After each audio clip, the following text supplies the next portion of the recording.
people getting attracted to each other. अब यहाँ पे people start showing their best self. यहाँ से this is the honeymoon stage when it kicks in. कि जब एक ऐसी स्टेज जहाँ पे सब कुछ अच्छा अच्छा है, सामने वाले की बातें बहुत पसंद आ रही हैं, सामने वाले के साथ टाइम स्पेंड करना बहुत अच्छा लग रहा है. अगर आप पुराने टाइम की बात कर रहे हो, so it was the commitment that people were sticking to. These were the societal norms जिसको बट हमें क्या लगता है कि जो हमारी लैंग्वेज है वो ही सबसे सही लैंग्वेज है. सामने वाले के लिए हम इतना कुछ तो कर रहे हैं, सामने वाले को समझ क्यों नहीं आ रहा है? क्योंकि उसको इसलिए नहीं समझ में आ रहा है क्योंकि हम उनकी भाषा में बात नहीं कर रहे हैं, हम अपनी भाषा में बात कर रहे हैं. And that is the concept of love languages, right? So सबसे पहली अटैचमेंट हम किसके साथ हमारी होती है? हमारे पेरेंट्स के साथ. Because those are the people, मतलब हमारी तो लाइफ ही वहां से स्टार्ट हो रही है. तो वो जैसे हमको ट्रीट करेंगे हमको वैसी ही अंडरस्टैंडिंग मिलेगी. अगेन, अब आपके माँ बाप ने आपको बहुत अच्छे से रखा है, राइट? आपको उन्होंने स्पेस भी दी है, उन्होंने आपको केयर भी दिखाई है, उन्होंने इम्पोर्टेंस भी दिखाई है आप पे. तो एंड आपके दोस्त भी वैसे ही हैं. So you become very secure. But काफ़ी सारे रिलेशनशिप्स ऐसे भी होते हैं जिसमें एक्चुअली पेंडुलम की तरह चल रहा होता है रिलेशनशिप, कि एक साइड से एक ने खींचा वहाँ चले गए, दूसरी साइड से फिर इसने खींचा वहाँ चले गए. तो व्हाई इज दैट हैपनिंग? अब वो एंशियस हो रहे हैं उस चीज़ के लिए कि मैं कुछ गलत ना बोल दूँ. जैसे मेरे माँ बाप मुझे डांट देते थे, चले जाते थे, फिर आते नहीं थे. अब मैंने कुछ ऐसा बोल दिया तो ये चला ना जाए. या फिर वो अवॉइडेंट भी हो सकते हैं. अरे जब मेरे माँ बाप ही मेरे साथ नहीं थे तो ये क्या रहेगा, दूरी. आपको सामने वाले को भी समझना पड़ेगा, because these are not this, you are not one individual in that relationship, there is another person also. So आपको उसको भी एज एन इंडिविजुअल ट्रीट करना पड़ेगा, जिसके खुद के इमोशंस होंगे, फीलिंग्स होंगी, एटसेट्रा एटसेट्रा. जैसे आपको कुछ चीज़ें बुरी लगी, now you also have to ask कि ऐसी क्या चीज़ें मैं करता हूँ या करती हूँ जो उसको भी बुरी लगती होंगी. We don't even make perfect, means don't crave for making your relationship perfect. Work on making your relationship the best possible relationship that you can have. Hello everyone, welcome to another episode of Happier Hour. Today we have with us Shubham Bhatt. He is a psychologist and founder of Psychoshala, an ad-tech organization focused on quality psychology education. He is UNESCO CID certified expressive art therapy practitioner, NLP trainer, and follow integrative approach in counseling. He has 10 years of experience working with various companies like Accenture, HCL, Infosys, and professionals across the globe. He is also an ICF certified life coach, cognitive hypnotic psychotherapist, transactional analysis practitioner, and has worked with special kids, working professionals, and college students facing issues with their career, self-esteem, and relationships. Welcome to the show, Shubham. Thank you so much for such an amazing introduction, and I'm looking forward to this discussion. Yeah, and today we are going to talk about, one of the most interesting topics, relationships and Absolutely. Attachment styles. Absolutely, yes. Yeah, so I mean, in terms of relationship, एक relationship में क्या-क्या stages होती हैं? So relationship की stages को समझने के लिए लेट्स अंडरस्टैंड दिस कि बहुत लोगों ने अलग अलग थ्योरीज दी हुई हैं. So I am not going to quote कि किसने क्या बोला है, but on a normal level समझने के लिए the first stage is the similarity stage, जहाँ पे there is some sort of similarity that you will find in with the person that you are going to end up with. मतलब आप लोग same class में हो सकते हो, same app में हो सकते हो सकता है कि आप लोगों के इंटरेस्ट सेम हो या कुछ भी, कोई एक ऐसी चीज जो आप लोगों को एक सिमिलर स्टेज पे लेके आएगी. Once you are in that similarity stage and you find something which you either do not have और something that the other person is very good at, या फिर कुछ ऐसा जो आप क्रेव कर रहे हो, that is when the attraction stage comes into picture. This to people getting attracted to each other. अब यहाँ पे people start showing their best self. यहाँ से स्टार्ट होता है जब आप खुद का बेस्ट वर्जन दिखाने की कोशिश करते हो. आप उनकी हाँ में हाँ भी मिला सकते हो, आप वो चीज़ें करना स्टार्ट करोगे जो उनको पसंद है, एंड यू विल ट्राई कि वो भी आपकी तरफ अट्रैक्टेड हो. So these two people are now in the attraction stage and now they start spending time and that वो lovely phase this is the honeymoon stage when it kicks in, कि जब एक ऐसी स्टेज जहाँ पे सब कुछ अच्छा अच्छा है,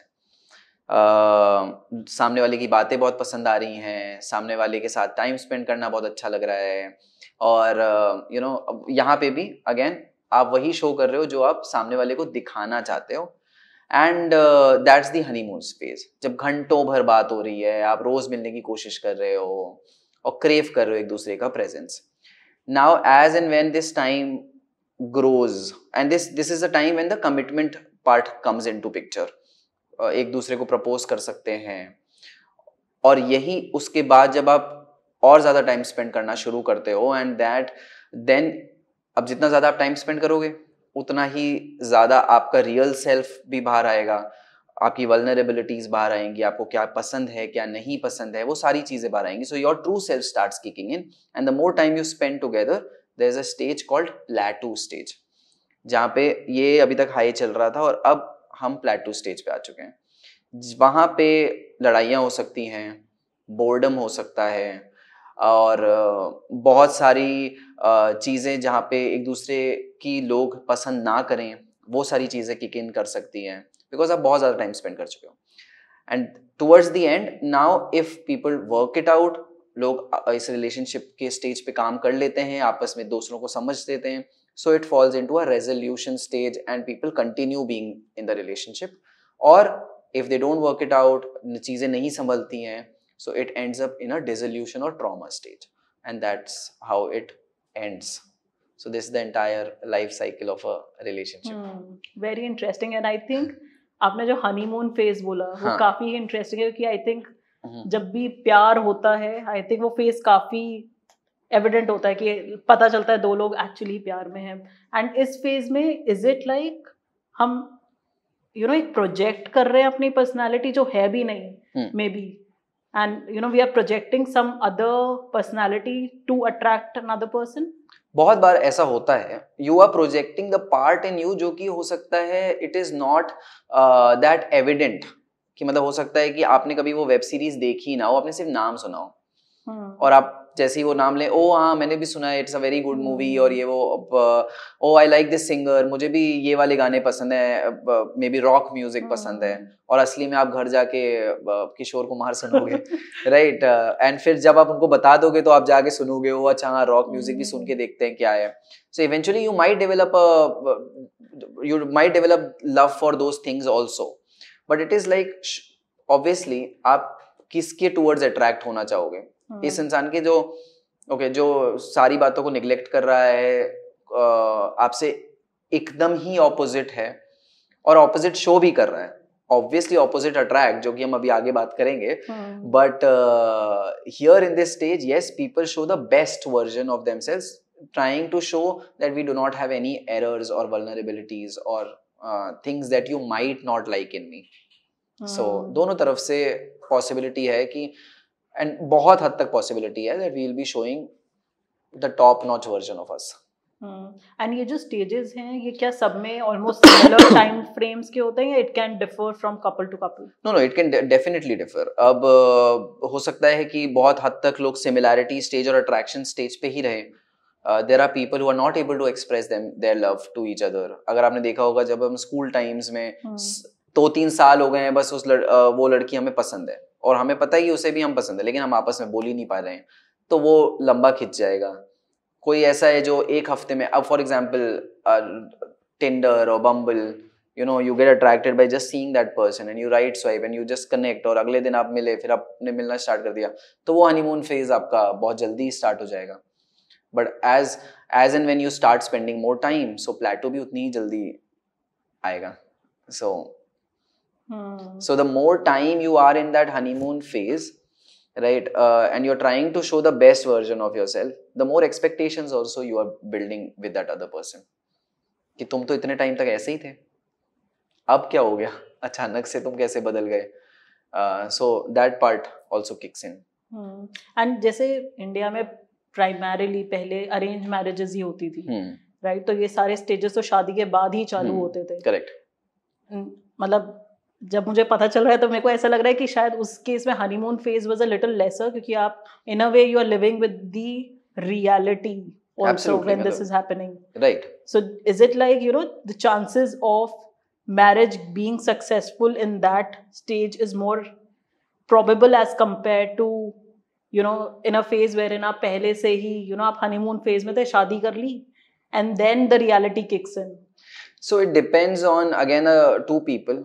आप अगर ये सोचो कि आपको एक दूसरे को जानने का टाइम ही नहीं मिला है एंड आपकी कमिटमेंट पहले ही हो चुकी है, मतलब even if you are showing the best version, you are showing some part of you, right? So आपको कुछ तो पता चल रहा है सामने वाले इंसान के बारे में.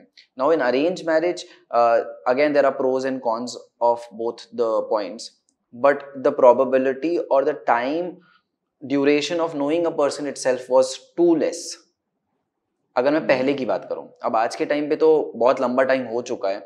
Now there are so many rituals, कितनी देर तक हम बात करते हैं, कितने लोगों से हम एक साथ बात करते हैं, दैट्स डिफरेंट. तो अगर आप पुराने टाइम की बात कर रहे हो, so it was the commitment that people were sticking to.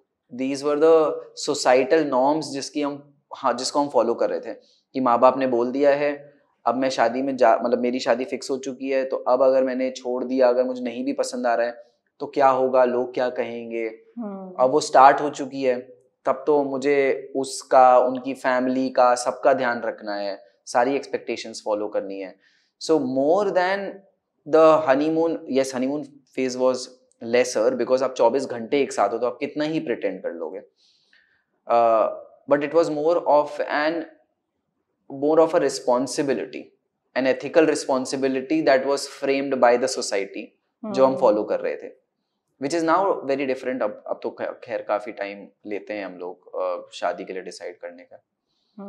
So and typically एक इंसान के साथ इन योर ओपिनियन कितने टाइम रहना चाहिए ताकि we can at least experience honeymoon stage के आगे वाले फेजेस भी? अब ऐसा कोई ड्यूरेशन मतलब there is not a number that I can tell you, but कितना रहना चाहिए एटलीस्ट इतना कि आप कुछ ऐसी सिचुएशंस भी देख सको जो कि दोज आर नॉट परफेक्ट. मतलब फॉर एग्जाम्पल कि आपने कुछ गलती करी तो सामने वाला कैसे रिएक्ट कर रहा है, आपकी लाइफ में कुछ प्रॉब्लम्स हैं, आप उनसे शेयर कर पा रहे हो कि नहीं कर पा रहे हो, how are they responding when you are doing something wrong, और मे बी आप अपने कुछ फैमिली इश्यूज बता रहे हो, are you able to you know comfortably tell them everything, are they listening to you. So ये सारी चीज़ें तो देखनी चाहिए मेरे अकॉर्डिंग, तभी तब आपको धीरे धीरे समझ में आएगा. क्योंकि शुरुआत में तो हो सकता है वो सुन लें, but the kind of responses that they are giving, is it only suggestions और एडवाइसेस, और are they truly listening to you. Financially अगर आप कुछ बात करते हो तो उनका रिस्पॉन्स क्या होता है, अपनी फैमिली के बारे में करते हो तो उनका रिस्पॉन्स क्या होता है. सो वो सारी चीज़ें मुझे लगता है कि आपको सारा होलिस्टिकली वो टाइम स्पेंड करके देखना चाहिए कि क्या हो रहा है. And you know, एक relationship में there are typically two kinds of people. Can you talk more about that? Absolutely. So again, a lot of theories on that as well. But two kinds of people. One is more towards on the expressive end, more of an emotionally driven person, जो दिल से ज़्यादा सोचता है ना, वो express करता है, उसको वो फिजिकल इंटीमेसी पसंद है, उसको वो क्लोजनेस, वो एक्सपेक्टेशंस हैं उसके पास. दूसरे तरीके का इंसान है जो कि लॉजिक ड्रिवन है, बहुत अपनी स्पेस चाहिए, उसको टाइम चाहिए, हो सकता है वो उतना एक्सप्रेसिव ना हो, वो चीज़ों को समझने की कोशिश करता है, and they are also a little literal, कि मतलब आप जो बोलोगे वो वही करेंगे, हो सकता है वो they might not read between the lines. So they are very logical in that ways. So these are the two kind of people, but not necessary that in every relationship you will find these two people. So these are two kind of personalities. Now this emotional driven person can also end up with emotional driven person. This logic driven person can also end up with a logic driven person. अब आप अगर permutation combination निकालोगे तो आप देख सकते हो कि जो इमोशनली ड्रिवन पर्सन होगा, जो मतलब ऑलवेज ऑन द हाई, और मुझे गिफ्ट्स चाहिए, मुझे घूमना है, मुझे मजे करने हैं, सो और उनको वैसा ही पार्टनर मिला, सो उनकी लाइफ एक would be like a roller coaster. दोनों एक ही जैसे, आओ चलो आज सैटरडे पार्टी करते हैं, जेब में पैसे नहीं है, आज 500 रुपये बचे, कोई बात नहीं, मूवी देखेंगे, कल की कल देखी जाएगी. So the way they are living their life will always mostly be on the edge, and both of them will be thinking about कि वो वल्नरेबल है तो मैं क्या कर सकता हूँ, वो कर सकते हैं. So they will always be very you no,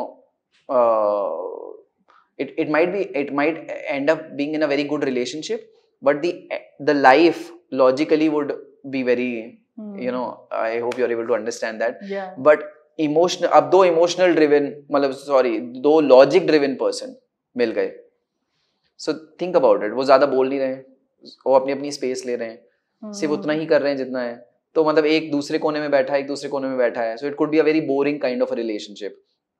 Now they might end up seeking someone else after some time, क्योंकि कुछ properly intimacy बहुत कम हो रही है, right? So दोनों एक दूसरे के लिए बहुत ज़्यादा efforts नहीं डाल रहे हैं, so that can also happen. So if you see the emotional person and this logical person ending up together are kind of fulfilling that gap with each other.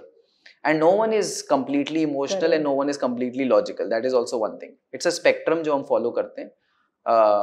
But मतलब these are the two kind of people broadly that are there in a relationship. And very interestingly, you know, you said कि कोई भी ऐसे 100% logical और 100% emotional तो होता नहीं है. It's like always a combination of these two. Right. You can be on one side more. Yes. And yeah, in a relationship, then we can have like millions of permutation combinations actually. Oh, absolutely, yes.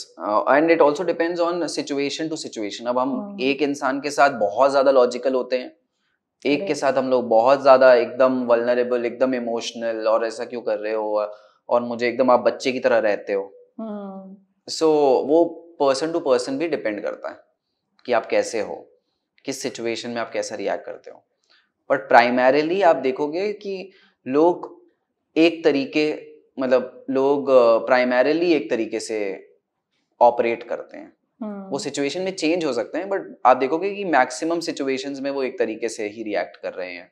थोड़ा level up down हो सकता है, but आप electrician से बात करो, आप logically बात कर रहे हो, आप काम में जा रहे हो, आप लॉजिकली बात कर रहे हो, आप अपने पेरेंट्स से बहुत लॉजिकल बात कर रहे हो. Now there is one person के साथ आप इमोशनल हो, ये भी हो सकता है. So interesting. And you know, आजकल बहुत ज़्यादा everyone talks about love language. So what exactly is that?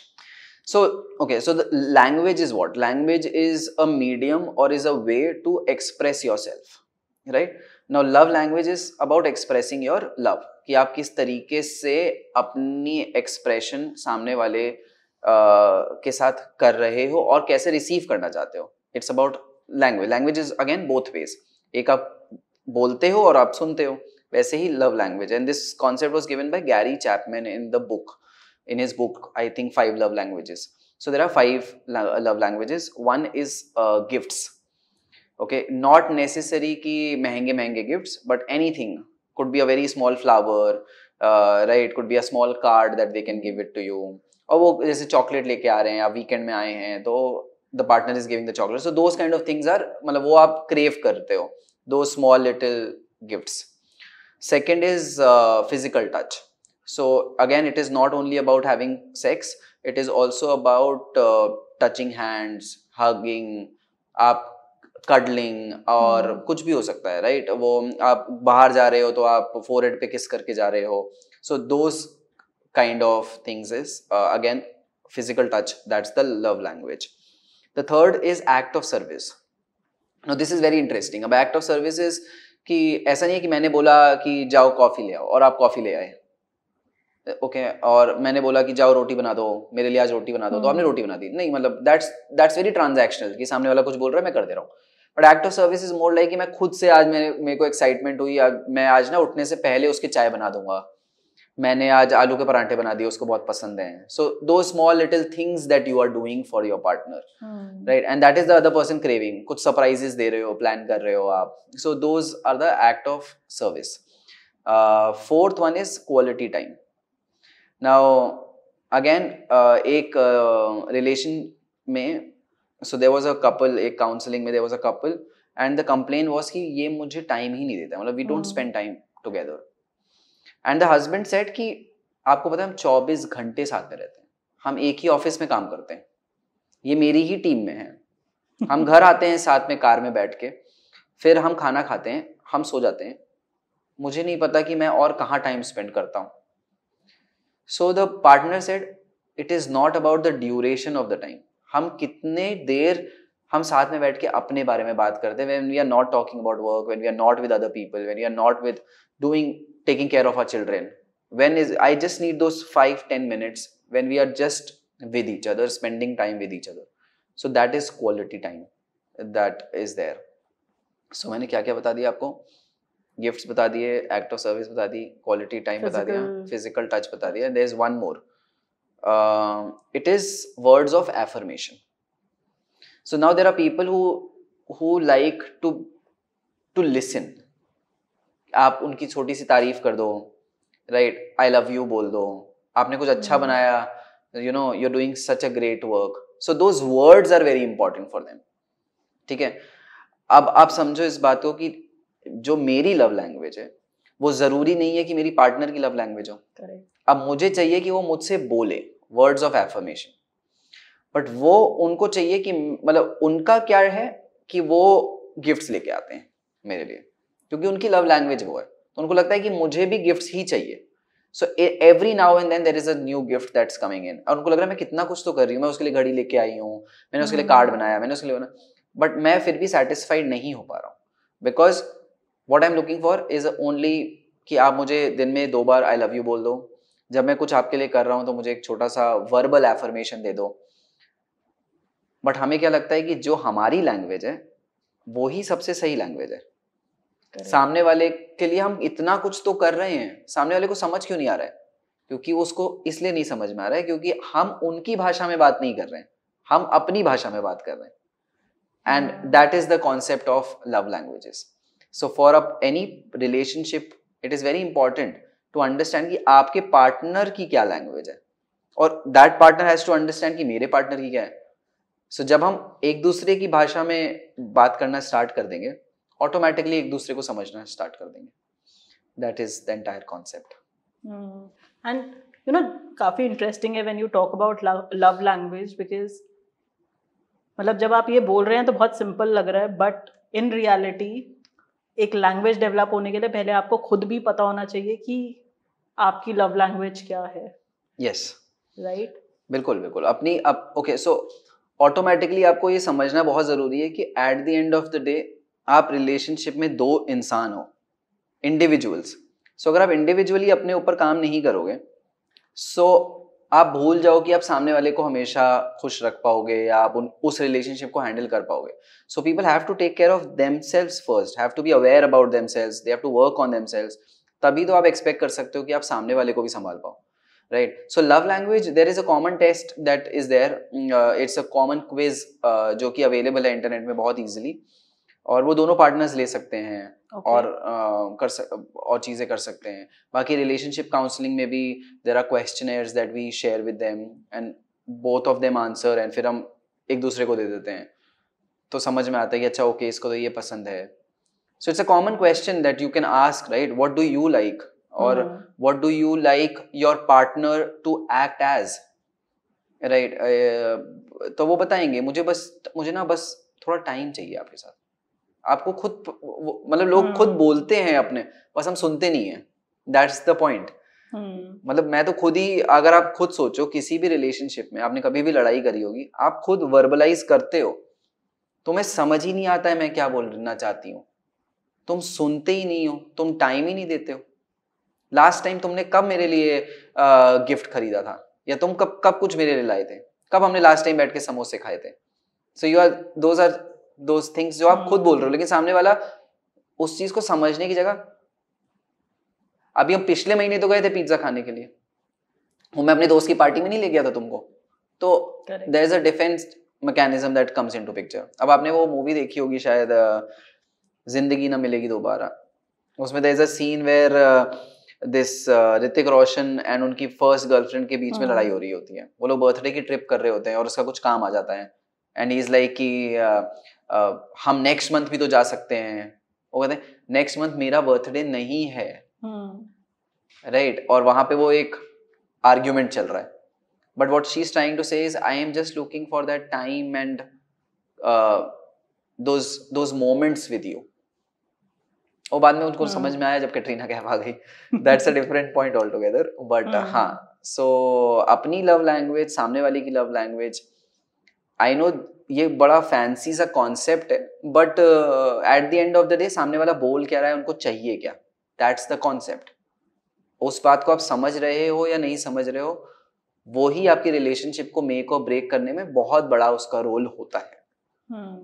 And जैसे कि आपने कहा कि you know your language can be different from your partners language, and बहुत बार वैसा भी होता है कि क्योंकि वो लैंग्वेज ही डिफरेंट है, तो सामने वाला जो कह रहा है आपको लगता है कितना अनरीजनेबल है ये सब चीजें, मतलब whatever they are asking for the spectrum of things, they are very unreasonable. तो यूजुअली आप ऐसे केसेस में क्या, how do you take the conversations forward?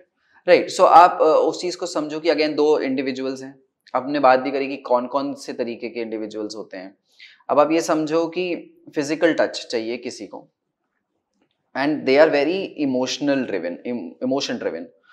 Now there is someone who only wants act of service is okay for them. Okay, they are very logical and they don't want physical intimacy. मतलब बहुत ज्यादा वो नहीं है, and इनको चाहिए कि मैं अपने मतलब पब्लिक स्पेस में मैं मतलब वो मुझे हक करें, किस करें, है ना, मैं अपने फ्रेंड्स के सामने हूँ तो मैं public display of affection PDA दिखा सकूं सबके सामने, but he is not that person. Right, अब वहां पे वो चल रहा है.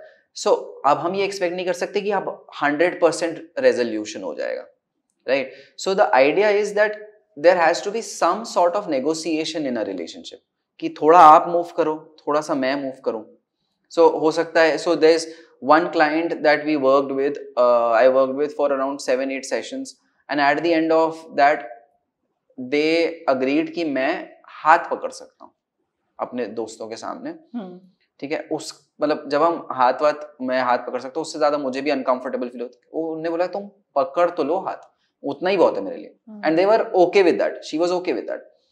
एंड सेम चीज दूसरी साइड से भी आई कि तो तुम्हें भी मेरे साथ थोड़ा सा, मतलब हम लोगों को थोड़ा क्वालिटी टाइम स्पेंड करना पड़ेगा. मुझे फुटबॉल देखना पसंद है, तुम्हें बिल्कुल नहीं पसंद है, लेकिन मैं चाहता हूँ कि हम लोग साथ में देखें, कुछ मूवीज साथ में देखें, पॉपकॉर्न वगैरह खाएं. अब तुम अपना दोस्तों से बात करने लगती हो उस टाइम पे, ये वो, तो दे अग्रीड कि हम वीक में एक दिन बैठेंगे और हम नई मूवी देखने जाएंगे. एंड जब हम मूवी देखने जाएंगे तो तुम मेरा हाथ पकड़ के बैठोगे. So that's a kind of a negotiation that happens. And that is how life is, right? You can't expect 100% things to be in your favor. So वही, जैसे ही दो लोग होंगे तो आप दोनों के हिसाब से ही, so it's a some kind of negotiation that we work on. And you know, relationships में attachment styles play a very big role. So I mean, can you explain what are these attachment styles? What are the different forms? Yes, so attachment style again, the way I am getting attached or I am getting related to someone, जब भी मैं उनके close उसमें होता हूँ. So attachment style is more into close relationships, right? उन्हीं के साथ होगी जिनके साथ आप attached हो गए, that is why it is called attachment style, right? So सबसे पहली attachment हम किसके साथ हमारी होती है? हमारे पेरेंट्स के साथ, because those are the people, मतलब हमारी तो लाइफ ही वहां से स्टार्ट हो रही है. तो वो जैसे हमको ट्रीट करेंगे हमको वैसी ही अंडरस्टैंडिंग मिलेगी. अगर वो बहुत प्यार से ट्रीट करेंगे, सब कुछ मतलब आपको एकदम बचा के रखेंगे, कहीं नहीं जाने देंगे, तो जैसे ही आप बाहर जाओगे आप भी वही चीज देख रहे होगे ना. So it's like the way these attachment styles are formed is through your parents. Then you go to school. अब आप 50 लोगों से और मिलते हो, आप देखते हो लोग कैसे बात कर रहे हैं, आपके टीचर्स आपको कैसे ट्रीट कर रहे हैं, आपको कैसे ट्रीट कर रहे हैं और सामने वाले को कैसे ट्रीट कर रहे हैं, और वो कितना डिफरेंट है. अब पेरेंट टीचर मीटिंग में आपके मम्मी पापा आ रहे हैं और आपके दोस्त के मम्मी पापा आ रहे हैं, वो भी आप ऑब्जर्व कर रहे हो, राइट. सो धीरे धीरे हमारी अटैचमेंट स्टाइल्स बिल्डअप होना शुरू होती हैं. These are 4 kind of attachment styles. Okay, so I'll start with the 4th one, which is anxious style. Anxious preoccupied बोलते हैं हम इसको, where the person is very, it's a little clingy, थोड़ा सा मतलब they are overthinking कि मुझे छोड़ ना दे, and they're very fearful of things कि ये हो गया तो क्या होगा, वो होगा तो कैसे होगा, मैंने ऐसा बोल दिया तो उनको कैसा लगेगा, right. And they are trying to be there all the time, मतलब आपको पकड़ के रखना चाहते हैं. Those kind of people, this is anxious attachment style, anxious preoccupied. Okay, now the second one is called dismissive avoidant. अब वही ऐसे लोग जो मतलब जिनको अपनी स्पेस चाहिए, वो ज्यादा आना ही नहीं चाहते, वो हर्ट होना ही नहीं चाहते हैं, तो इसलिए वो दूर ही रखते हैं कि नहीं मुझे पढ़ना ही नहीं है इन सब चक्करों में। और वो आ भी गए रिलेशनशिप में तो भी उनको अपनी स्पेस चाहिए, ज्यादा वो इंटरफेयर नहीं करेंगे, वो ज्यादा बोलेंगे नहीं, ज्यादा आपके काम में दखल नहीं डालेंगे, और वो दूर रखना चाहते हैं चीजों को, क्योंकि जैसे ही वो पास जाएंगे हो सकता है फिर वो हर्ट हो जाए, तो वो they are trying to make a distance always. Now third kind of is called disorganised, मतलब it's a mix of the previous two, fearful, avoidant. अब वो चाहते भी हैं कि मुझे प्यार मिले, पर वो दूर भी रख रहे हैं, मतलब they are also craving for love, attention, but they are also fearful कि मुझे छोड़ देगा, तो वो दूर हो जाएंगे। अब वो उसमें अप्स एंड डाउन्स होते रहेंगे, कभी बहुत ही अच्छा मूड है तो एकदम प्यार दिखा रहे हैं, कभी नहीं है तो अरे हटाओ, मुझे रहना ही नहीं है इस रिलेशनशिप में, तुम सब ऐसे ही होते हैं, तुम हटो, मुझे बात ही नहीं करनी है। एंड जब लड़ाई हुई फिर वो चले गए, 5 दिन तक रिप्लाई नहीं आ रहा है, छठे दिन कहाँ हो तुम, अब तक मेरे पास क्यों नहीं आई है, वो then there again in the same. So it's a very disorganised kind of attachment style.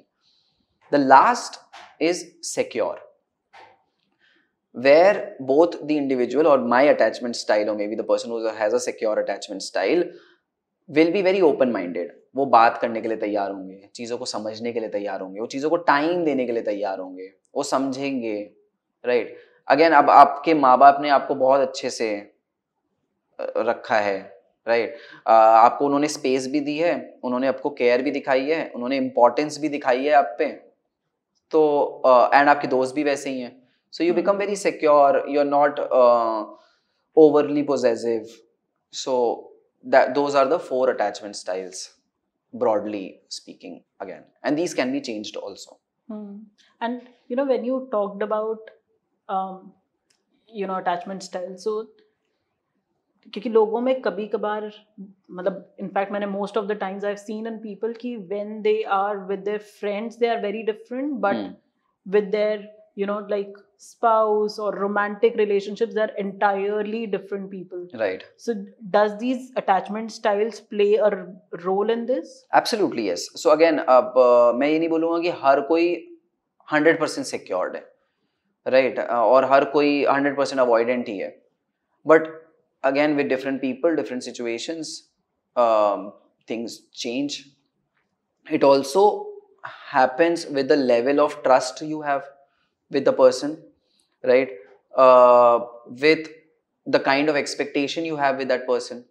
अब दोस्तों के साथ क्या है, फॉर एग्जाम्पल आप खुद सोचो कि मैं अपने दोस्तों के साथ बियर पीने जा रहा हूँ, मेरा उनसे इंटरेक्शन साल में 2-3 बार होता है, हम लोग बैठते हैं साथ में, बियर पीते हैं, चिकन खाते हैं, और मूवी वूवी देख के मजे करते हैं, और साथ में बात करते हैं, कभी कभी फोन पे बात कर लेते हैं।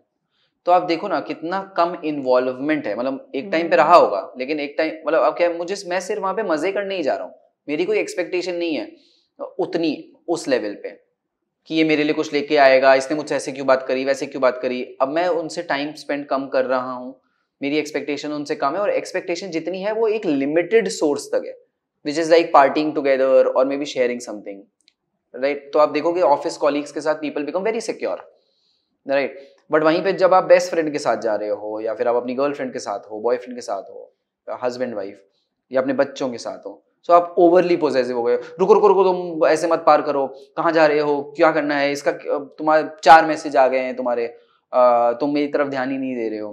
Now again the level of trust, the level of time that you are spending, the level of expectations that you have with that person, वो चेंज हो जाता है। जैसे ही वो डायनामिक चेंज होगा, तो क्योंकि अब आप वही चीज़ है ना कि आपने माँ बाप के साथ कितना कैसे टाइम स्पेंड किया है, उनके साथ आपने उसी लेवल पे 24 आवर्स बिताए हैं, अब आप किसी और के साथ 24 आवर्स बिता रहे हो with the same level of expectation and everything, so वहाँ से वो कनेक्शन होगा।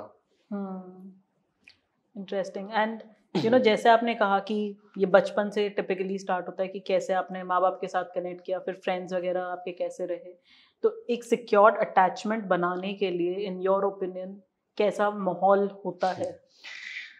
बड़ा आइडियलिस्टिक सा माहौल होता है वैसे, जो कि काफी कम ही मिलता है, लेकिन if you see it has to be balanced. बहुत ओवरली केयर एंड बहुत ही ओवरली इग्नोरेंट होना will not be a secure style। you have to be in balance। आपको केयर भी उतनी दिखानी है, क्योंकि अब जब नया नया बच्चा है उसको कुछ नहीं आता, वो चल नहीं पाता है, राइट, उसको बोलना नहीं आता है, और उसको प्यास लग रही है, वो रो रहा है, और आप कह रहे अरे छोड़ो, रोता ही रहता है दिन भर, और आप अपना गए अपना दोस्तों के साथ सैलून में बाल कटवा के आए, वो रोए ही जा रहा है। सो वो क्या डेवलप होगा, एक इग्नोरेंट, उसे खुद इग्नोरेंट फील होगा, राइट। वहीं पे आप एक मॉडरेशन में आप उसकी केयर कर रहे हो, आप उसको टाइमली सारी चीज़ें दे रहे हो, बट जैसे जैसे वो बड़ा हो रहा है आप उसको ये भी सिखा रहे हो कि मैं ओवरली डिपेंडेंट नहीं बना रहा हूँ तुमको, राइट, तुम जाके अपना काम खुद करो, जाओ ये प्लेट धो के आओ, राइट, जाओ अपनी फीस जमा करो, और उसको कोई प्रॉब्लम हो रही है तो आप वहाँ पे हो भी।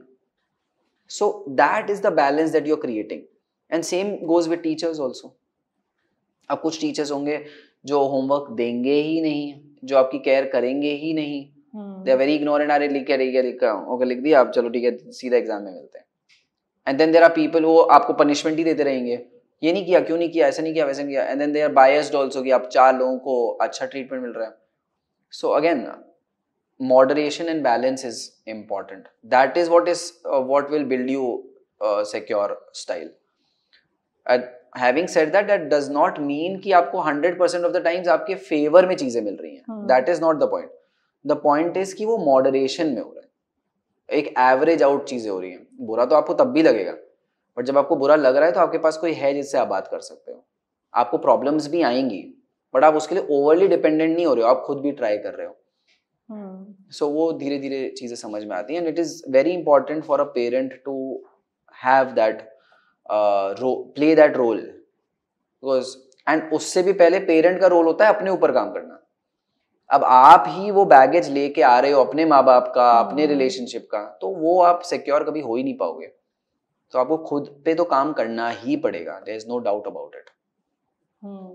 इंटरेस्टिंग. एंड अटैचमेंट स्टाइल्स का, if I talk about different things, like say for example dating, तो dating पे क्या impact होता है, कैसे दिखता है attachment styles typically?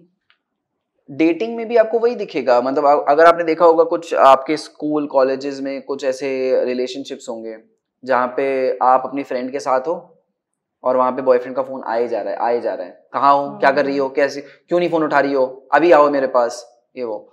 So that you can see it's a anxious attachment style that is there, right? और वहाँ पे अगर आप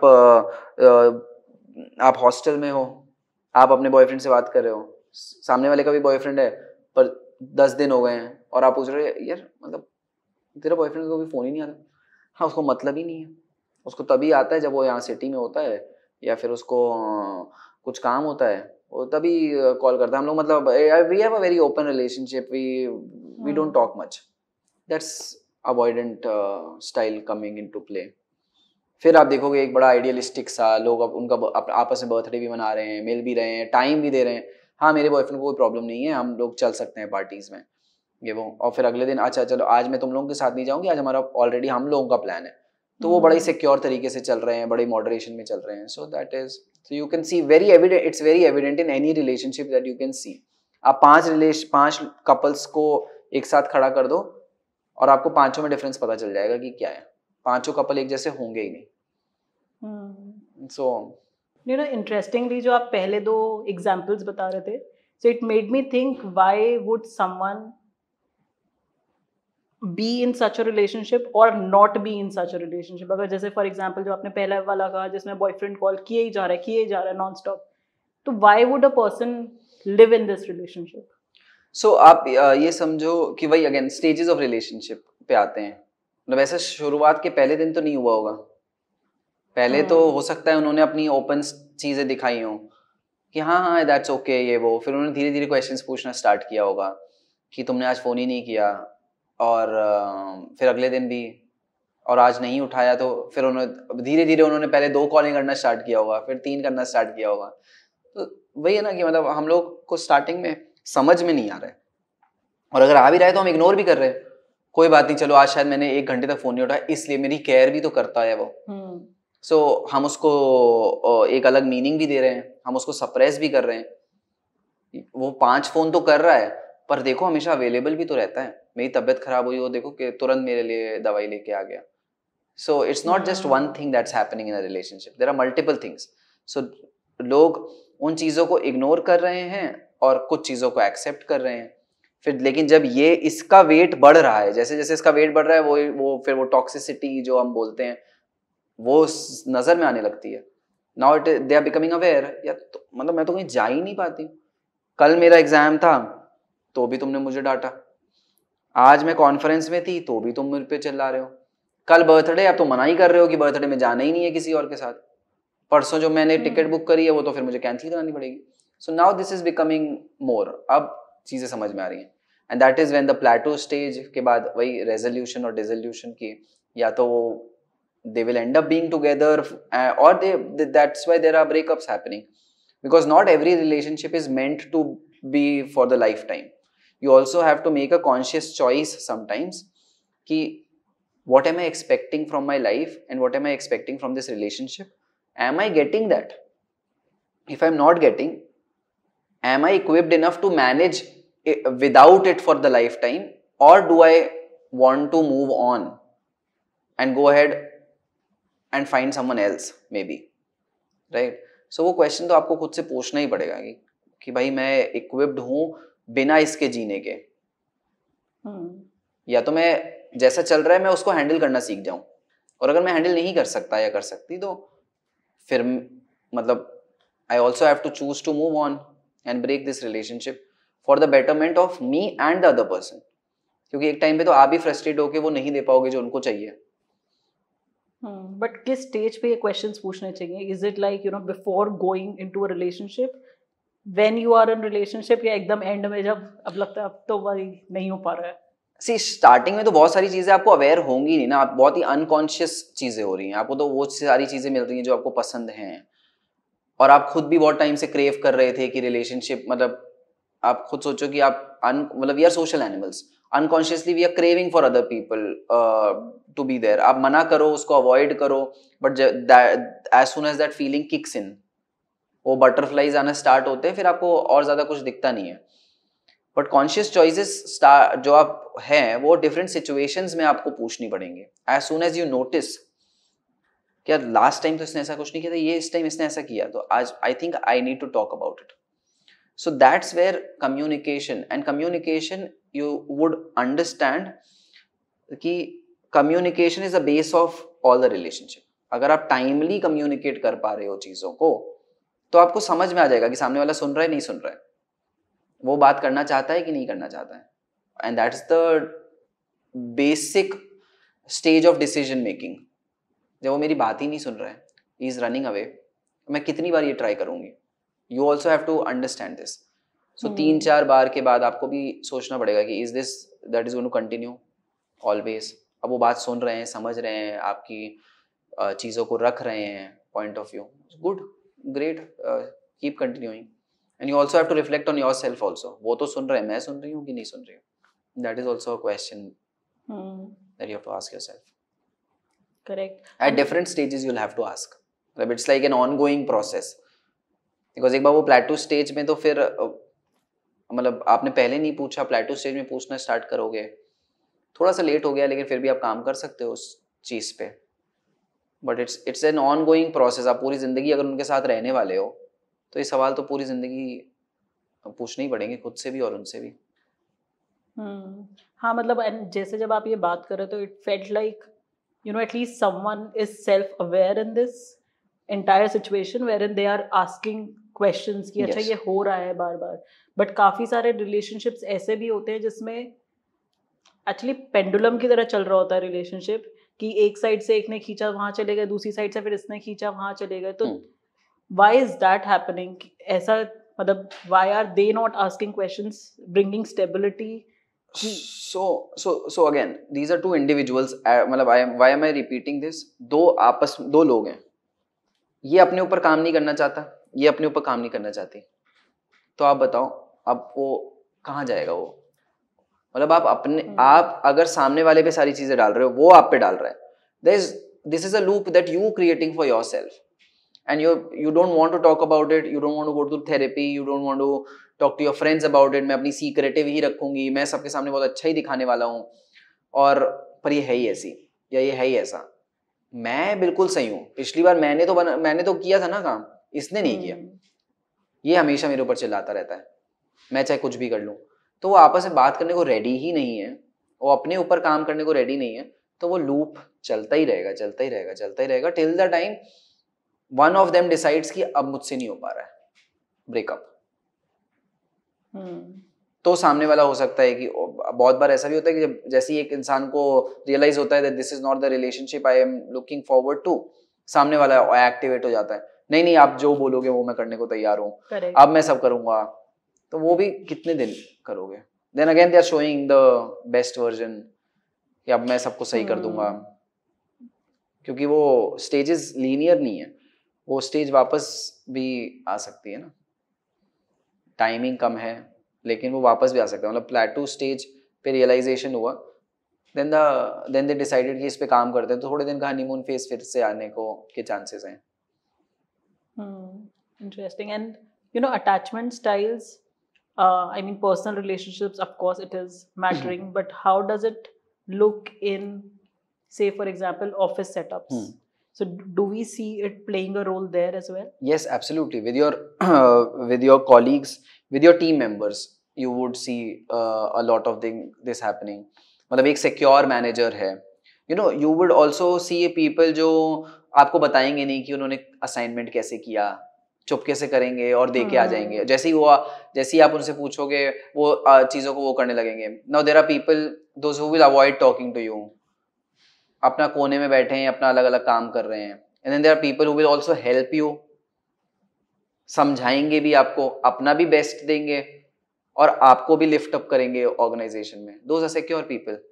सो एंड टीम डायनामिक्स में तो आप ये बहुत ही एविडेंटली देख सकते हो चीज़ों को, और ये सिर्फ ऑर्गेनाइजेशंस में नहीं, आप कॉलेज में देख लो, कुछ होंगे जो ना एकदम टीचर, जैसे ही टीचर कुछ बोलेगा हैंड्स आप, लेकिन आपको कभी नहीं बताएगा कि उन्होंने कैसे ये पढ़ा, अरे ये तो हो जाता है, मैं पढ़ती नहीं हूँ, मैं तो बस मैंने एक वीडियो देखा था उसी से मुझे समझ में आ गया, इट इज़ वेरी इजी, कुछ नहीं है, कर लोगे। और एक होता है जो कोने में बैठा होता है, उससे आप बिल्कुल एक्सपेक्ट नहीं करोगे और वो टॉप कर जाएगा, बट वो कभी आपकी हेल्प नहीं करेगा।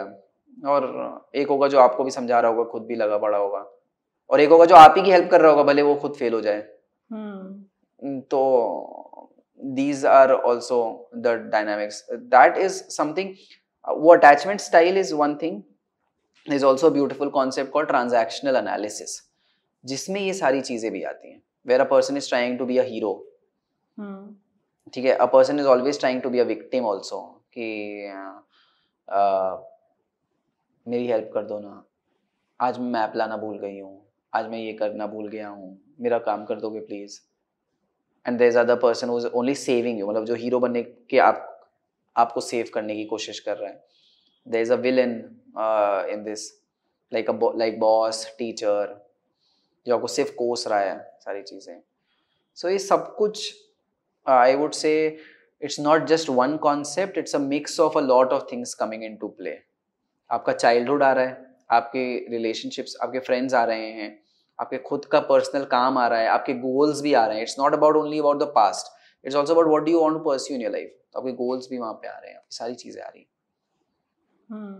एंड जो आपने ट्रांजैक्शनल एनालिसिस में you talked about various roles, so these roles, अगर एक इंसान एक रोल लेता है, सो हिज और her role remain same throughout various aspects in life, या फिर वैसा किस सिचुएशन में उस हिसाब से ये तो चेंज होता रहता है। So there is a concept called ego states.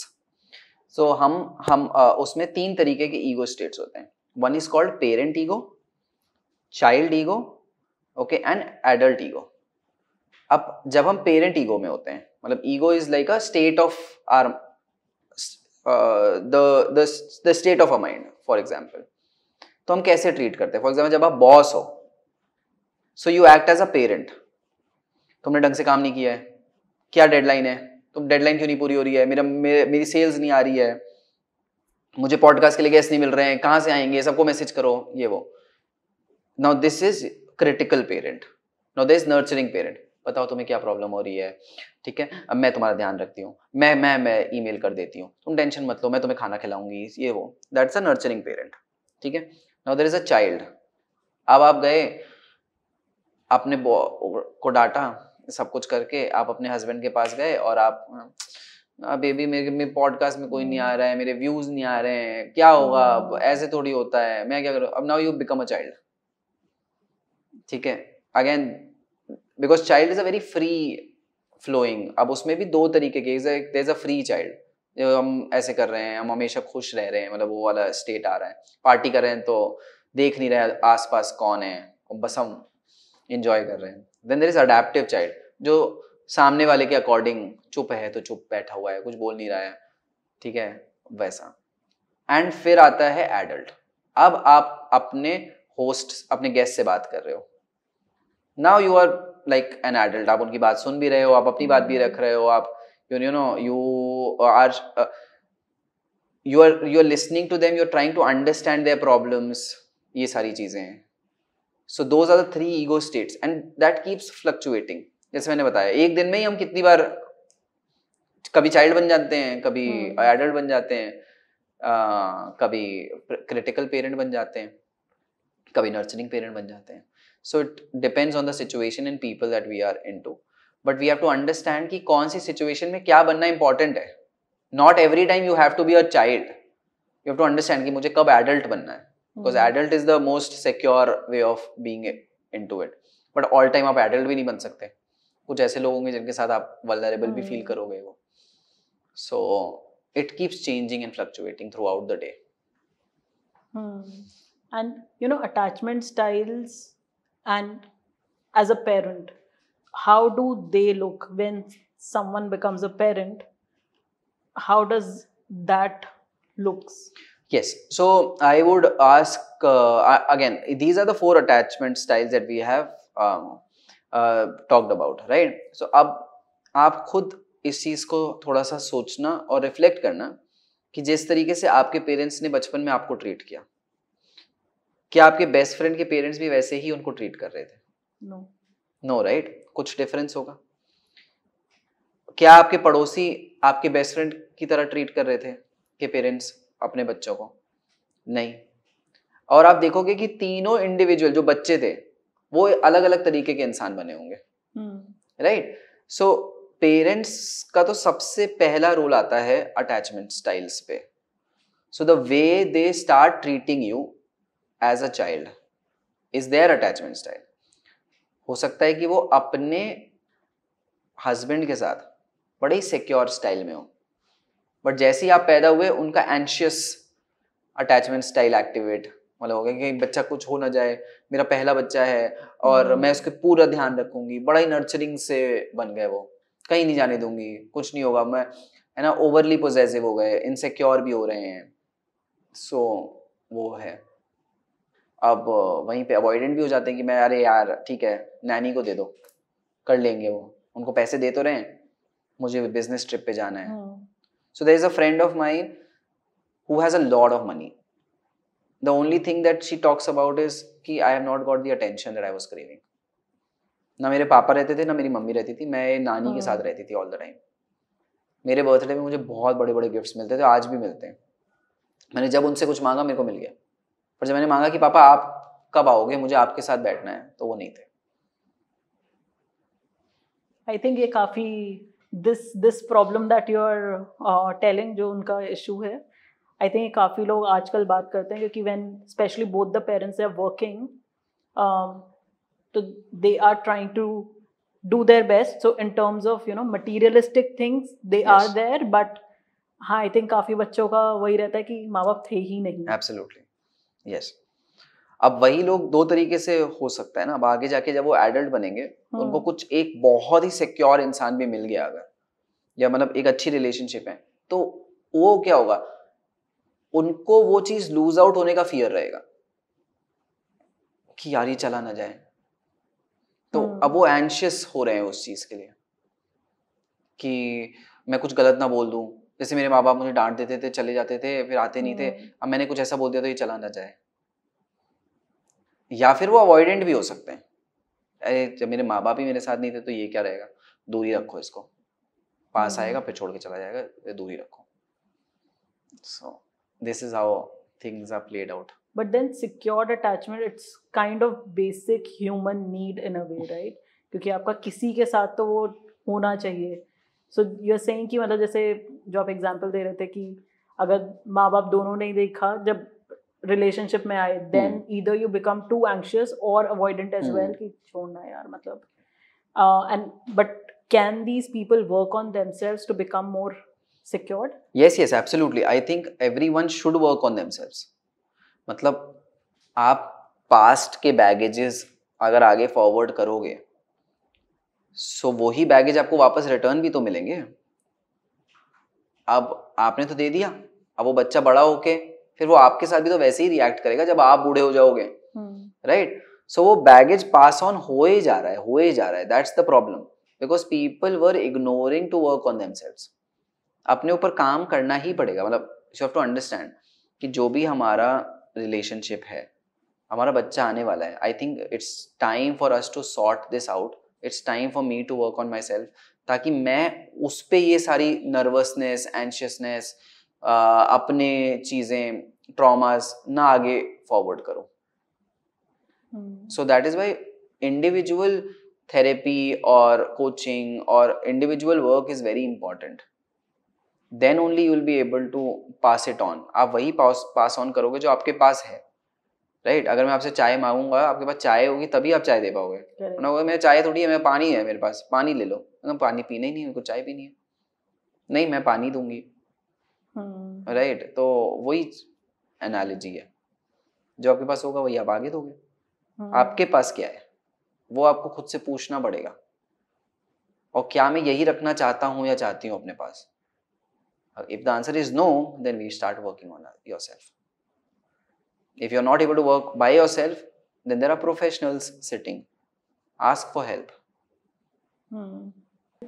You know, किसी को secure होने के लिए, say for example, if some person wants to become insecure, they had insecure attachment style, be it avoidant, anxious, and now they want to become secure.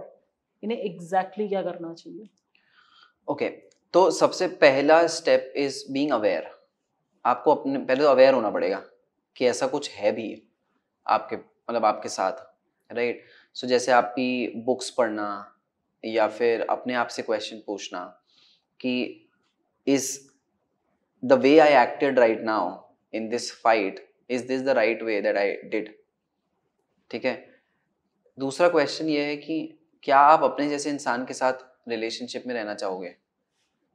If the answer is no, then definitely there is something. फिर सामने वाला क्यों रहना चाहेगा, right? So ये दो questions are very important first of all, and then you have to see कि आप कौन से situation में किस तरीके से act कर रहे हो, क्या वो सही है, क्या वो नहीं है, right? उसको और better तरीके से कैसे आप handle कर सकते हो next time. अगर किसी इंसान ने या आपके पार्टनर ने ऐसा act किया, फॉर एग्जाम्पल 2 घंटे तक फोन नहीं उठाया, तो जैसा मैंने रिएक्ट किया है उसको मैं कैसे बेटर बना सकती हूँ? या वो अगर मुझसे बात ही नहीं करता है, अपनी प्रॉब्लम्स बताता ही नहीं है, so you have to ask yourself, am I giving the space that he is looking for, और एम आई, मतलब कुछ लोग होते हैं ना जो आप पूछते ही रहेंगे, बताओ बताओ बताओ बताओ बताओ बताओ बताओ. सो आपको अपने आप को थर्ड पर्सन व्यू से देखना जरूरी है, क्योंकि वरना आप अपने आप को डिफेंड करने के मोड में चले जाते हो. So look at yourself from a third perspective कि मैं, ये इंसान ने जैसा एक्ट किया ये सही किया कि नहीं किया, राइट?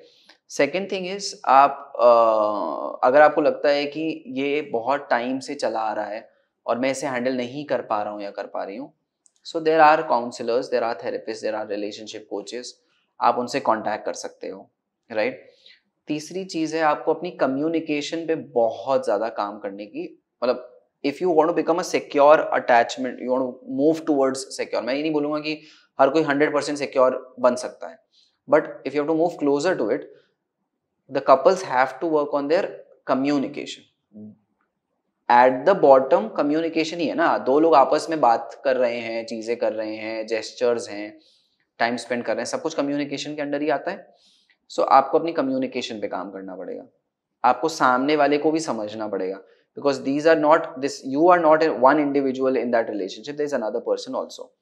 सो आपको उसको भी एज एन इंडिविजुअल ट्रीट करना पड़ेगा, जिसके खुद के इमोशंस होंगे, फीलिंग्स होंगी, एटसेट्रा एटसेट्रा। जैसे आपको कुछ चीज़ें बुरी लगी, now you also have to ask कि ऐसी क्या चीज़ें मैं करता हूँ या करती हूँ जो उसको भी बुरी लगती होंगी। When you start asking those questions, you become aware about yourself. Second stage is acceptance. अब मैं अवेयर हूँ कि मैं ऐसा करती हूँ, बट मैं नेक्स्ट टाइम भी कर रही हूँ और मैं फिर से अवेयर हो जा रही हूँ कि मैंने फिर से कर दिया। ठीक है, अब मैंने एक स्टूडेंट को डांट दिया, मैं दोबारा भी डांट दिया और मेरे को पता है मैं गलत कर रहा हूँ। So awareness is not the solution, it's a part of the process. Then comes acceptance. अब मुझे एक्सेप्ट करना है कि हाँ मैं ऐसा करता हूँ and it needs an action, मतलब it needs to be taken care of. So awareness, acceptance and then action. Now you start taking action कि नेक्स्ट टाइम जब ऐसा होगा तो मैं क्या क्या कर सकता हूँ, और नेक्स्ट टाइम ऐसा हो ही ना तो मैं क्या कर सकता, मतलब उसके लिए मुझे क्या करना चाहिए। I able to understand? तो there are two approaches. One is called reactive approach, कि जब ऐसा होगा तब मैं क्या करूंगा। तो आप बोलते हैं ना डीप ब्रीदिंग करना, 5 4 3 2 1 technique, grounding technique, these are all reactive approaches. जब मैं एंशियस हो रहा हूं या जब मुझे गुस्सा आ रहा है तो मैं ठंडे पानी से मुंह धो लूं, तब मैं स्पेस ले लूं। तो वो तो मैनेज करने के लिए these are good techniques. But ऐसा हो ना, या फिर आप उसको पहले से ही कैसे मैनेज कर सको, तो those are proactive. So one is reactive, another is proactive. So आपको उस चीज पे काम करना पड़ेगा प्रोएक्टिवली। ठीक है, ऐसा तो नहीं है कि लाइफ में आपको पहली बार गुस्सा आएगा, पहले भी आ चुका होगा। So you have to ask those questions कि कौन सी ऐसी चीजें हैं जिन पे मुझे गुस्सा आता है, अब मैं प्रोएक्टिवली बात कर रहा हूँ। कौन सी ऐसी चीजें हैं जो मेरी, मतलब व्हाट आर माय वीकनेसेस। एक स्वॉट एनालिसिस होता है कॉर्पोरेट में। So do it with yourself, understand what are your strengths in this relationship, what are your weaknesses. ऐसी कौन सी एक्सटर्नल अपॉर्चुनिटीज हैं जिसका हम फायदा उठा सकते हैं। जैसे जिम है मेरे घर के पास, उसको भी पसंद है, मुझे भी पसंद है, हम लोग जाते क्यों नहीं है, वो हमारी अपॉर्चुनिटी है। What are the challenges. ठीक है, मौसम चैलेंज है, फैमिली मेंबर्स चैलेंज है। सो ये एक स्वॉट एनालिसिस जब आप करते हो तो आप एक प्रोएक्टिव अप्रोच की तरफ आगे बढ़ रहे हो, ना कि reactive. And both are important, मतलब रिएक्टिव पे भी काम करना है, प्रोएक्टिव पे भी काम करना है। सो आप प्रोएक्टिवली डिसाइड कर सकते हो कि रिएक्टिव क्या होगा, कि जब भी मुझे गुस्सा आए ना तो मुझे ये बात याद दिला देना। ठीक है, तो so those are some of the steps that you have to take.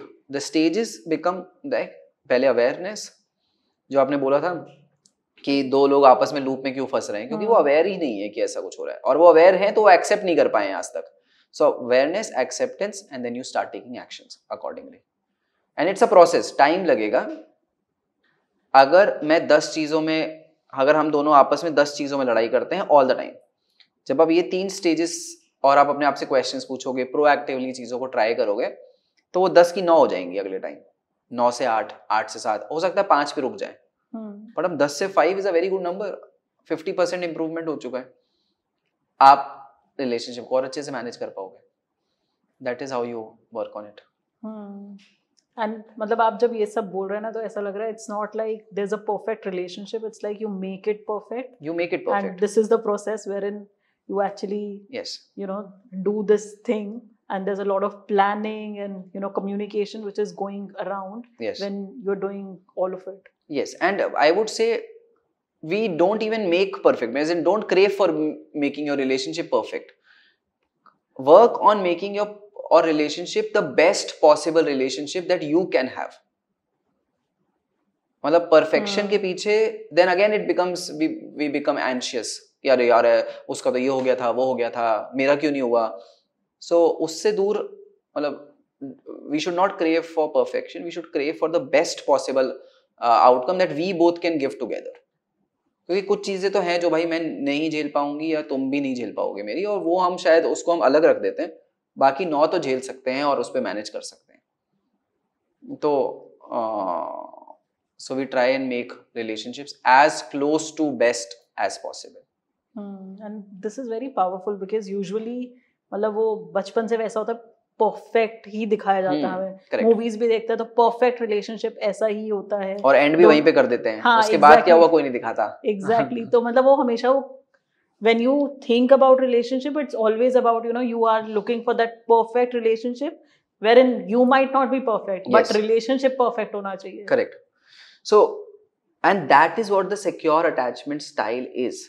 And that is what I would say the adult ego. Matlab, you are imperfect, I am imperfect. I accept you being imperfect, and you accept me, my imperfections. And together, we are a very imperfectly perfect couple that we are. अब हम उस चीज पे आगे बढ़ रहे हैं.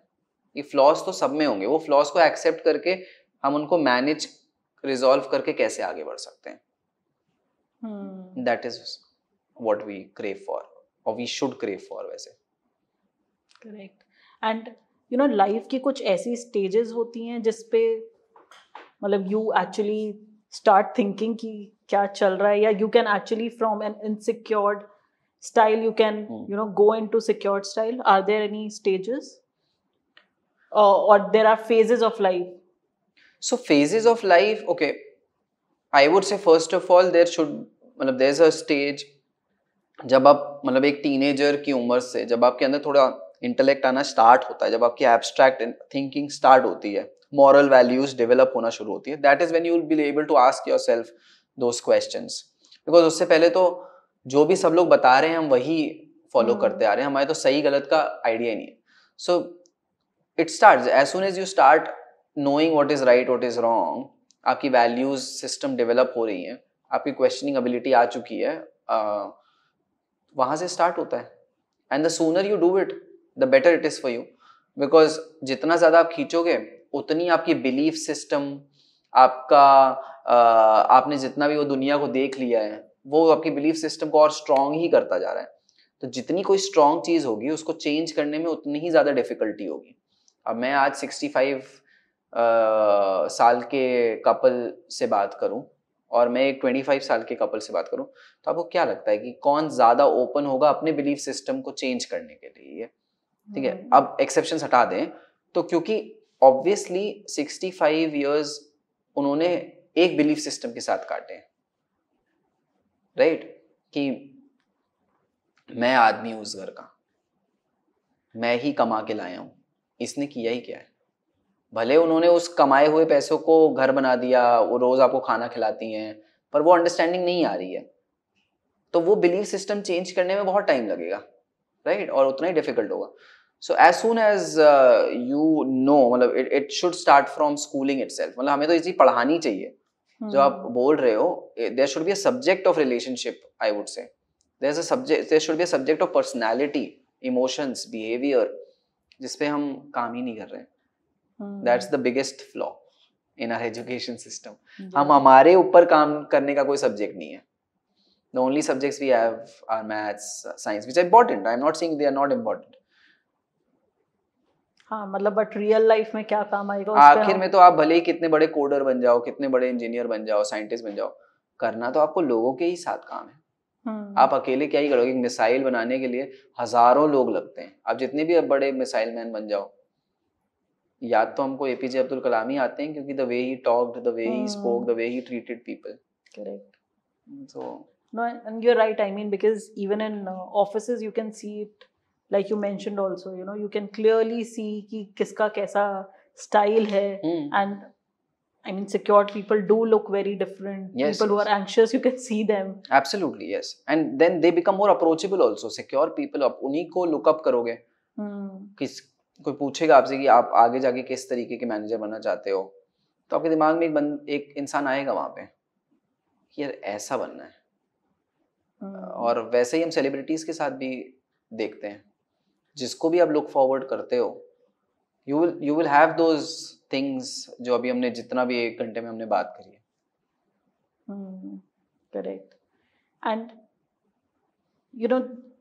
इस पूरे प्रोसेस में लाइक अगर आप रिलेशनशिप कोचिंग की बात करें, या अगर कोई कपल आया है, तो यूजुअली आपको कितना टाइम लगता है इन लोगों के साथ to make them understand themselves and the relationship?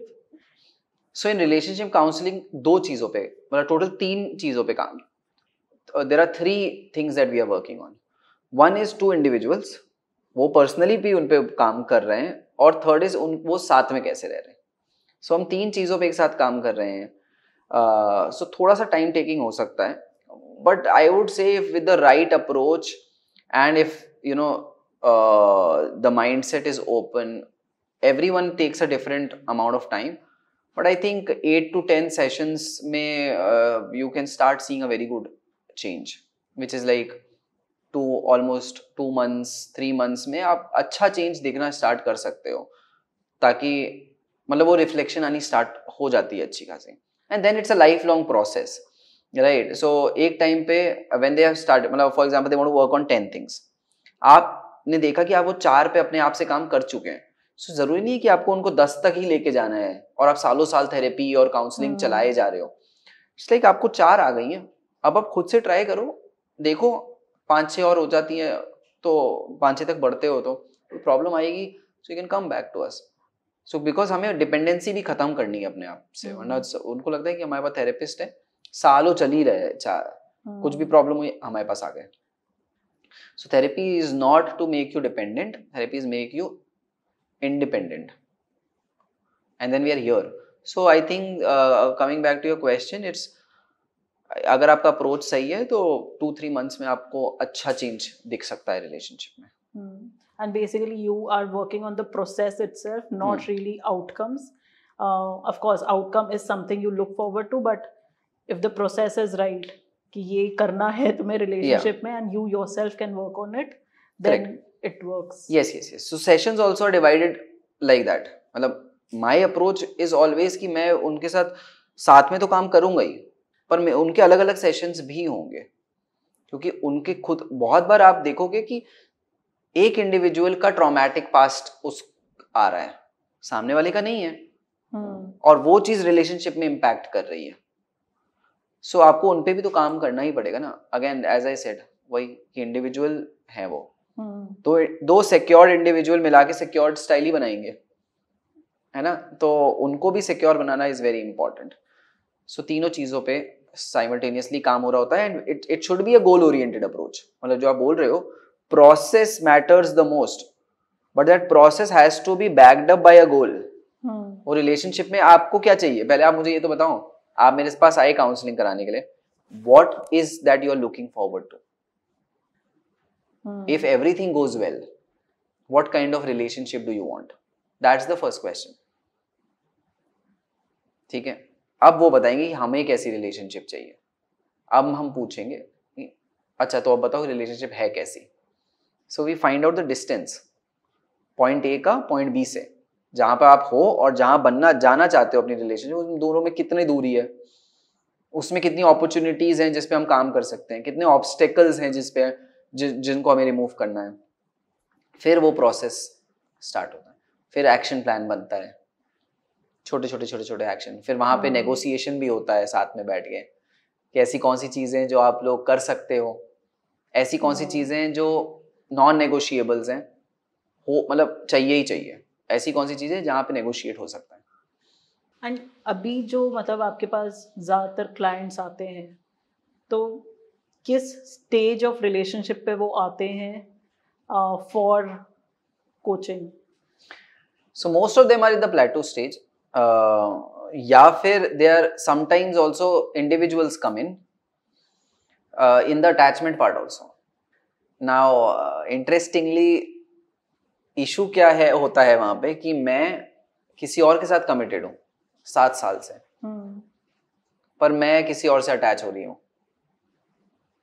Okay, so in one of the relationship they are in the plateau stage, उनको वो सारी चीज़ें नहीं मिल रही हैं जो उनको चाहिए, और अब they are getting attracted to someone who is offering them what they are looking for.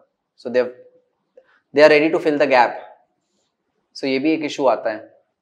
So individuals भी आते हैं, और रिलेशनशिप काउंसलिंग में वो लोग आते हैं जो कि ऑलमोस्ट ऑन द या तो ऑन द ट्रॉमा स्टेज पे, मतलब कि ब्रेकअप वाले स्टेज पे हैं कि हम नहीं रह पा रहे हैं साथ में, but we want to work on ourselves. So that plateau stage is the most mount. Individuals अलग अलग स्टेजेस पे आते हैं. प्लेटो स्टेज पे भी आते हैं, बहुत बार रिलेशनशिप का एक ही इंसान आएगा, और बहुत बार ट्रॉमा स्टेज पे भी आते हैं कि खत्म हो गया, मुझसे हैंडल नहीं हो रहा है, I am not able to accept कि हमारा रिलेशनशिप खत्म हो गया। ऐसा क्या कर दिया मैंने कि सामने वाले ने मुझे छोड़ दिया। और ये मैंने आपको जैसे बताया अटैचमेंट स्टेज पे भी आते हैं, अभी से सॉरी अट्रैक्शन स्टेज पे भी आते हैं, but that is mostly when they are also committed to someone else. अब सिमिलैरिटी और अट्रैक्शन में ज्यादातर उनको पता ही नहीं होता, तो सब बढ़िया ही चल रहा है। हनीमून स्टेज पे मतलब वो क्यों ही आएंगे, सब तो अच्छा ही चल रहा है। वो तभी हनीमून स्टेज पे आ सकते हैं जब there are multiple relationships happening and then they are in the guilt phase कि मैं जो कर रहा हूँ या कर रही हूँ वो सही नहीं कर रहा हूँ, मैं क्या करूँ, how do I make a choice between two people. So वो वाला स्टेज भी आता है। And I mean as a therapist, as a psychologist, what would you want couples to work on so that the relationship doesn't go to these levels? Work on yourself first. अपने ऊपर काम पहले करना है। आप जब अपने आप को एक्सेप्ट कर पाओगे as you are, then you can expect कि सामने वाला भी एक्सेप्ट कर पाएगा। मतलब इफ यू आर फुल, है ना, मतलब इट्स नॉट अबाउट कि मैं 50% सही हूं और मुझे कोई सामने वाला 50% आके सही कर देगा तो मेरा 100% कंप्लीट हो जाएगा। नहीं, it's like think about it कि 200% लोग मिल रहे हैं, देयर उनकी एनर्जी कितनी अलग होगी, कितना ज्यादा सिक्योरिटी होगी एक दूसरे में। So work on your self first and let the other person work on them self first and then together you work on this relationship.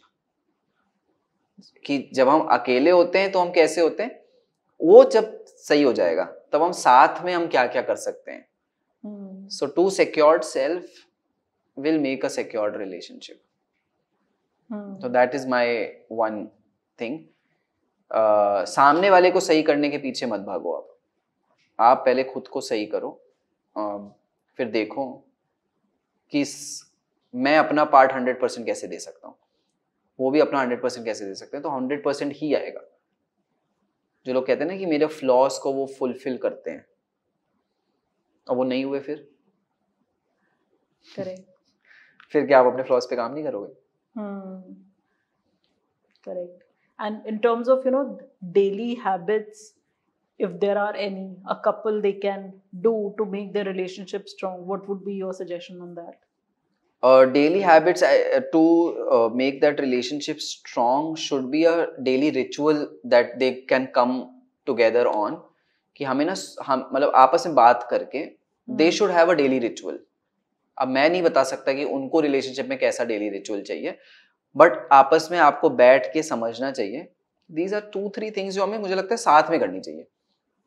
हमें ना 10 मिनट मुझे लगता है हमें इस रिलेशनशिप के लिए टाइम देना चाहिए, बात करनी चाहिए आपस में। मतलब जो भी हुआ है, तुम्हारे ऑफिस में क्या हुआ, मेरे ऑफिस में क्या हुआ, जो भी तुम्हारी प्रॉब्लम्स हैं क्या है, हमें उस चीज पे बात करनी चाहिए आपस में।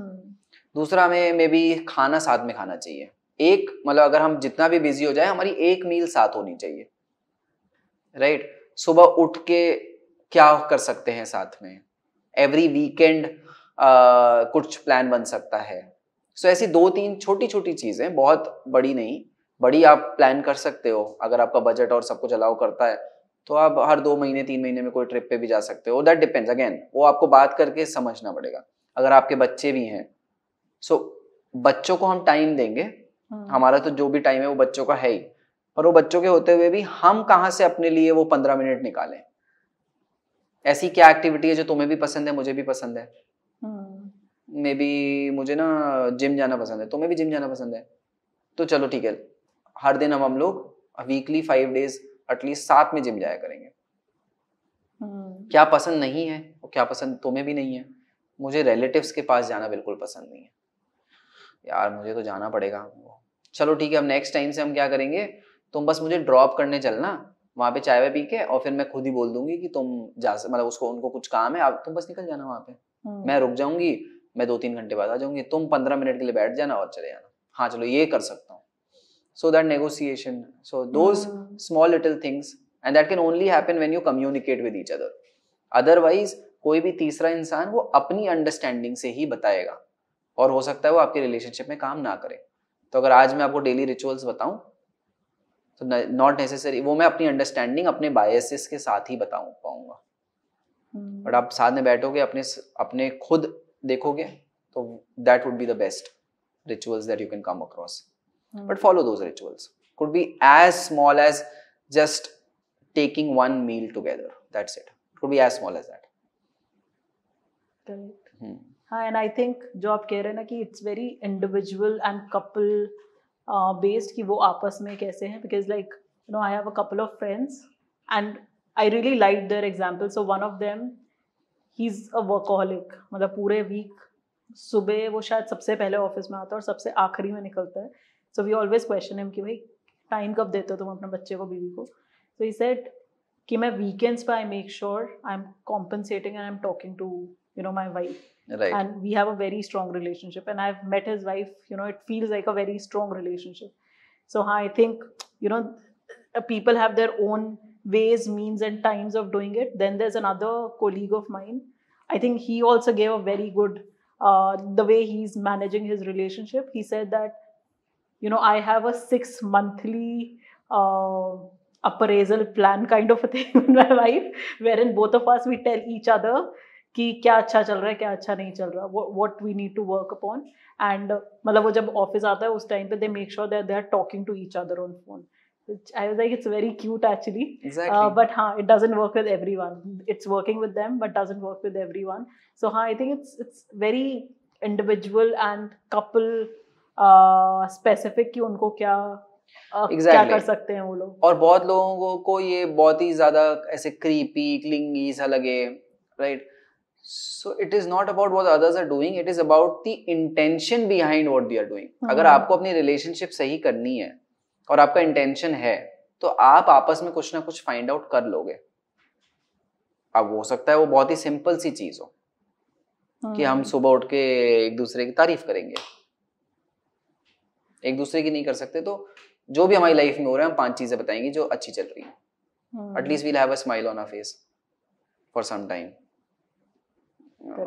कुछ भी whatever works, but the intention should be कि मुझे रिलेशनशिप सही करनी है, तभी हो सकता है. And maybe you know the last question.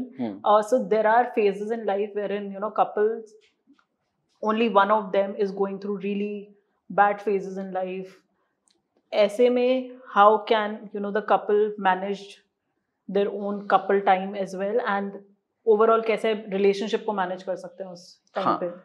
So in that phase the other partner has to understand कि हो सकता है कि ये कुछ टाइम पीरियड मुझे वो सारी चीजें ना मिले जो हमने डिसाइड करी थी या जो मैं क्रेव करूंगा, but that's the time when you support this person, right?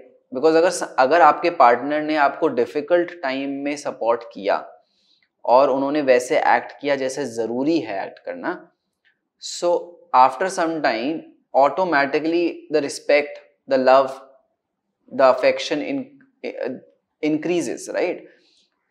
और फिर सामने वाला इंसान भी तो रेसिप्रोकेट करेगा. So that is for that difficult phase that you have to take care कि मैं अपनी चीजें उस पे ना थोपूं. This is my time to give right now and there will be a time when this will get over and I will also receive. So first thing is not to be impatient कि अच्छा अभी पिछले हफ्ते तक तो हम ये कर रही थी अब नहीं कर रही है. ऐसा थोड़ी होता है. हो गया डिफिकल्ट मोमेंट, तबियत खराब है तो क्या हो गया. क्या 5 मिनट तो लगते हैं खाना बनाने में, कितना ही टाइम लगता है, बना देगी, right? So do not be impatient, do not मतलब try not to be overly selfish for yourself, expecting the other person to take care of you. So that's the time when you show the entire support, give them that space ki हाँ okay, this is the time when you need space, I'm giving you that space. And then automatically things will start happening. जब आप उनको वो support दिखाओगे तो वो भी तो जल्दी हील कर पाएंगे ना. वो जल्दी हील करेंगे तो वो रिलेशनशिप ऑटोमेटिकली फिर वापस से ट्रैक पे आ जाएगी. बट जितना ज़्यादा आप इम्पेशेंट होगे उतना टाइम लगेगा. True. Thank you so much, Shubham. Thank you. There's so much I have learned from it. मतलब about thinking about relationship में ऊपर जो है ठीक है, बट अंडरनीथ क्या क्या है, क्या क्या सर्विसेज है, how an individual behaves, how the couple behaves, how they need to take care of the relationship.